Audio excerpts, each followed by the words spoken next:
Missed call contact shoot. Contest announce చేసింది. అది phase వైజ్లో తీస్తాం. ట్రైలర్తో ఇప్పుడు రిలీజ్ అయ్యాను కదా, ఇప్పుడు వాళ్ళు ఏం చేయాలనేది ఒకటి పెడతాం అనమాట. దాని తర్వాత అది అప్పుడు ఒక గిఫ్ట్ ఇవ్వడం జరుగుతుంది. దాని తర్వాత రిలీజ్ అప్పుడు ఒకటి ఇవ్వడం జరుగుతుంది, మిగతా ఇవ్వడం జరుగుతుంది. 3. సార్ సుధీర్ బాబు గారు, ఇప్పుడు వాళ్ళకి మెసేజ్ ఎవరైతే రిజిస్టర్ అయ్యారో కాంటెస్ట్లో వాళ్ళకి మెసేజ్ వెళ్తుంది. ఇంకో మేబీ ఇవాళ రేపు ఒక మెసేజ్ వెళ్తుంది. వాళ్ళకి చాలా ఈజీగా అర్థమవుతుంది ఏం చేయాలనేది. ఏదని లేదు చేయొచ్చు, రిలీజ్ వరకు ఉంటుంది. సుధీర్ బాబు ఒక ప్రైజ్ అయితే వెళ్ళిపోద్ది, ఒక బిఫోర్ ద ప్రీ రిలీజ్ ఈవెంటే ఒక ప్రైజ్ వెళ్ళిపోద్ది, మిగతాయి మాత్రం రిలీజ్ అప్పుడు వెళ్తాయి. సార్ సుధీర్ బాబు గారు, రీసెంట్ టైంలో ఇలాంటి ట్రైలర్ మేము చూడలేదు, ఎందుకంటే అంత బాగుంది.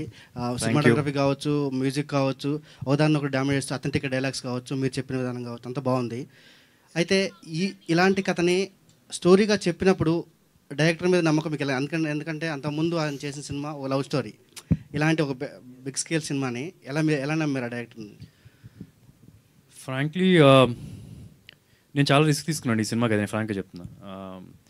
అండ్ ఈరోజు అవుట్పుట్ చూసుకొని ఇంత హ్యాపీగా ఉన్నాను అంటే నేను ఎలా డెసిషన్ తీసుకున్నాను నాకే తెలియదు. అంటే in fact I feel deep inside Krishna గారు నాతో చేయించారు ఇది అన్న ఫీలింగ్ అయితే నాతో ఉంది. బట్ టు బీ వెరీ ప్రాక్టికల్గా ఆన్సర్ చేయాలంటే మీ క్వశ్చన్ని, శారీ అనేది అతని కథ కాదు సార్, వేరే ఎవరో కదా ఆయన డైరెక్ట్ చేశారు. ఇదైతే ఈయన ఒరిజినల్. ఆయన చెప్పేటప్పుడు అంటే ఇప్పుడు మీరు ఇందాక ట్రైలర్ చూసినా సరే కుప్పం యాసలో ఉంటుంది అనమాట. చూస్తుంటే ఈయన కుప్పం నుంచే ఉన్నాడు, కుప్పం నుంచే పెరిగి వచ్చాడు అనమాట. చాలా యాడ్ ఫిల్మ్స్ చేశాడు, సో చేయగలడు అన్న నమ్మకం అయితే వచ్చింది. The risk if I have taken is the team. అంటే టీం కూడా చాలా, ఇప్పుడు first time camera, I mean second film cameraman, third film second film cameraman. So I just risk తీసుకున్నాం.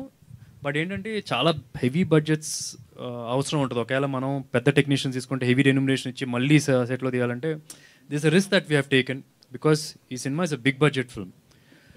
సో రెన్యూమరేషన్ దగ్గర కూడా స్పెండ్ చేసామంటే మనం ఫైనల్గా స్క్రీన్ మీదకి వచ్చేటప్పటికి ఏమైనా మిస్ అవుతామో, స్పెండ్ చేయలేమో ఇనఫ్ అని చెప్పి అనుకుని రిస్క్ తీసుకున్నాం. But luckily they are extraordinary talented.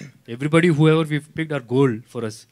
They've given back gold to us. ఎవరైనా సరే, you say the cameraman, the art, the music director నాకు ఇంత ముందు చేసాం, కానీ ఇలాంటి కమర్షియల్ సినిమాని చేయగలరా అనేది ఇప్పుడు చూడలేదు మనం. ఎక్కడో ఎవ్రీబడి కాంట్రిబ్యూటెడ్. వీఆర్ లక్కీ అని చెప్పొచ్చు అండి, ఫ్రాంక్లీ చెప్పాలంటే. సుధీర్ గారు చెప్పండి. సార్, ఇది మీరు